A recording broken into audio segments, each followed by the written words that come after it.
मुझे पूरी तरह आशंका है, मेरे पूरे टीम को आशंका है, पूरे बिहार के सहकारी आंदोलन से जुड़े हुए लोगों को आशंका है कि ये बेईमान शासक लोग, ये लोग दबाव में आकर के रिटर्निंग अफसर से गड़बड़ी कराने का काम करेंगे।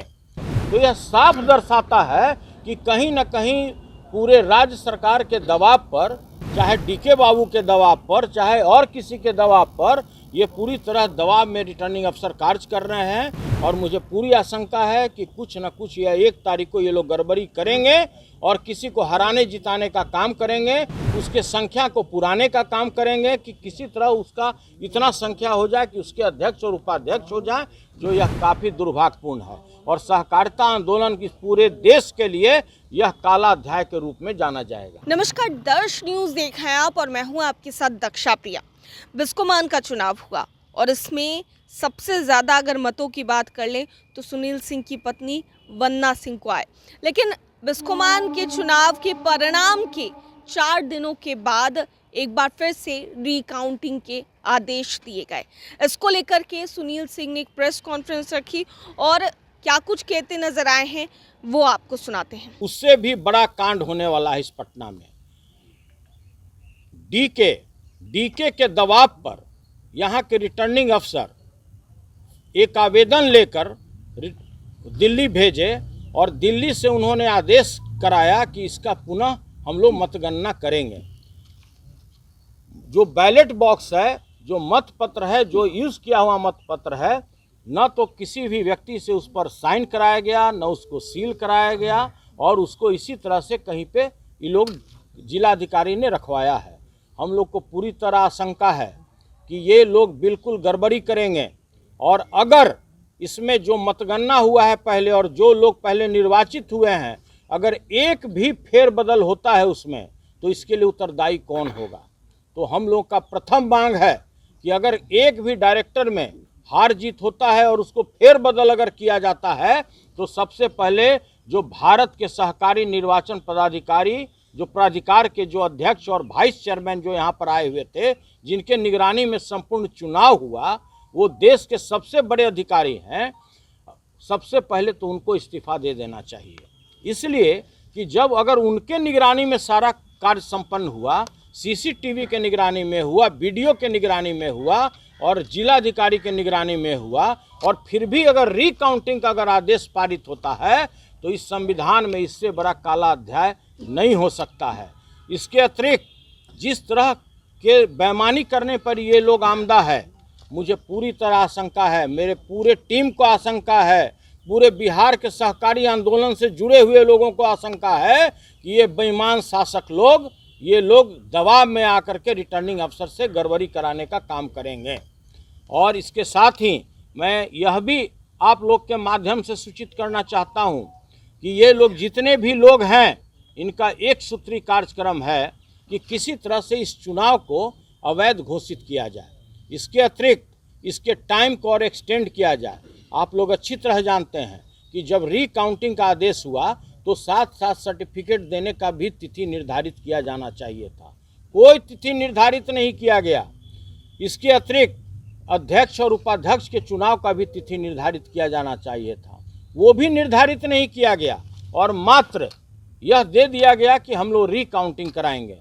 तो पहला तो ये था कि जो 24 तारीख को मतगणना हुआ, रिजल्ट आउट हुआ, जिसमें 12 हम लोग के पैनल के जीत चुके हैं, 5 उनके पैनल के जीते, उनको 4 दिन तक खुली छूट दी गई कि आप आपस में धन बल का इस्तेमाल करके, डरा धमका करके, प्रशासन के मदद लेकर के आप पहले डायरेक्टर को तोड़ फोड़ कीजिए। जब उनको ऐसा महसूस हुआ कि हम इसमें सफल नहीं हो पाएंगे, तब उसने भारत सरकार के सहयोग से उन्होंने पुनः इसका रीकाउंटिंग का आदेश निकलवाया। यह बड़ा ही दुर्भाग्यपूर्ण है और देश के इतिहास का यह पहला घटना है। चाहे वार्ड सदस्य का निर्वाचन हो या लोकसभा के सदस्य का निर्वाचन हो या बिहार विधानसभा के सदस्य का निर्वाचन हो, कहीं ऐसा घटना नहीं देखा गया कि जिस दिन चुनाव हुआ उस दिन इसकी पुनः मतगणना न करा करके यह 4 दिन के बाद एक नए सिरे से इसके पुनः रीकाउंटिंग का आदेश निर्गत किया गया, जो बहुत ही दुर्भाग्यपूर्ण है। और ऐसा प्रजातांत्रिक मूल्यों का गला घोटने वाले, जितने भी लोग हैं सभी लोग एक शरीक हैं इसमें, चाहे केंद्र सरकार हो या राज्य सरकार हो, और यह काफ़ी दुर्भाग्यपूर्ण घटना है। मैंने पहले भी कहा कि देश के लिए पहला घटना होगा कि जिस दिन काउंटिंग हो गया उसके बाद उसी दिन उसको रात को सर्टिफिकेट देना था। सर्टिफिकेट का तिथि निर्धारित किया गया 27 तारीख, 27 तारीख को सर्टिफिकेट नहीं दिया गया।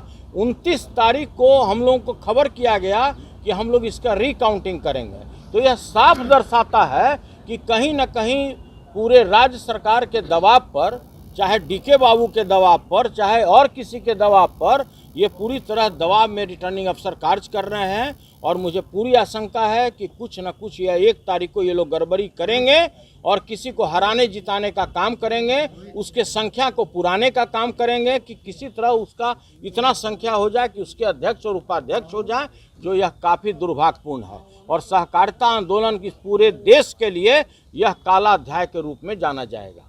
ये डीके कौन है ये क्लियर कीजिए पहले, और दूसरा कि अगर आपको जो आशंका है वो अगर होता है तो आगे आप लोग क्या करेंगे?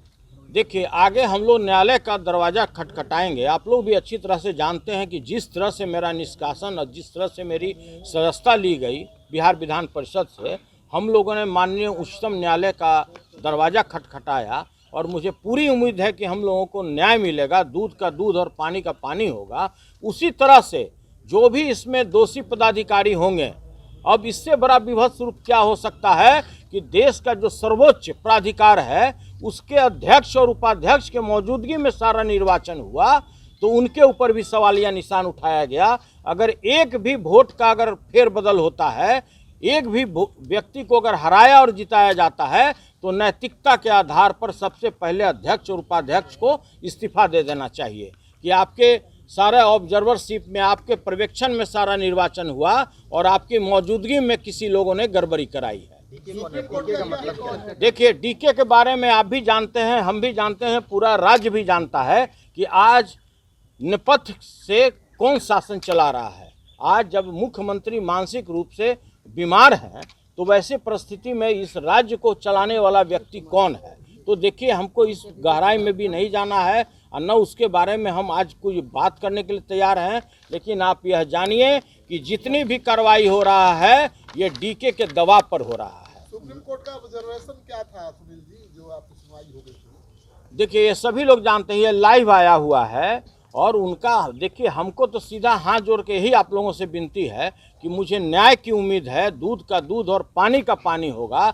मात्र एक पलटू राम बोलने से, वो भी मैंने नहीं कहा, मैंने ये कहा कि माननीय मुख्यमंत्री जी, बिहार की प्यारी जनता आपको पलटू राम के नाम से पुकारती है। मैंने कब कहा कि मैं पलटू राम बोल रहा हूँ? मेरा तो आपके प्रति मान सम्मान है, लेकिन जिनके आत्मा में, जिनके दिल में जो हरदम आग धधकते रहता है, प्रतिशोध की भावना रहती है, हम उनके बारे में कुछ नहीं कर सकते हैं। कोर्ट का ऑब्जर्वेशन क्या था?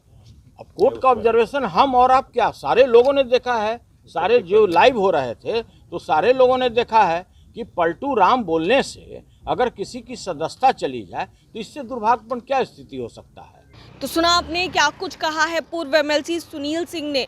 वहीं उन्होंने कल सोशल मीडिया पर भी एक पोस्ट किया था और उस पोस्ट के ज़रिए उन्होंने सवाल उठाए थे कि 4 दिनों के बाद रिकाउंटिंग होना। ऐसे में क्या कुछ कहते नजर आए हैं, जो राज्य सरकार है और केंद्र सरकार है उन पर किस तरीके से सवाल उठाते नजर आए सुनील सिंह, आप सुन रहे थे। कैमरा पर्सन शशि के साथ मैं दक्षा प्रिया, दर्श न्यूज़, पटना।